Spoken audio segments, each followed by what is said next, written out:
Usai melakukan pelantikan anggota KPPS, KPU Sitaro melaksanakan penanaman pohon.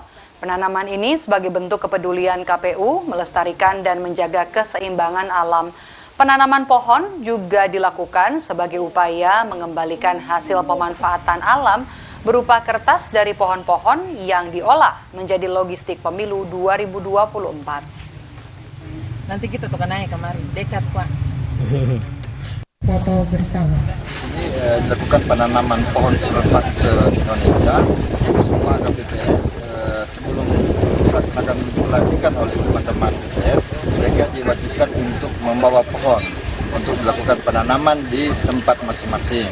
Nah, maksud dari penanaman pohon ini adalah karena di saat ini kan KPU sudah selesai untuk pencetakan logistik, khususnya untuk yang berbahan baku kertas.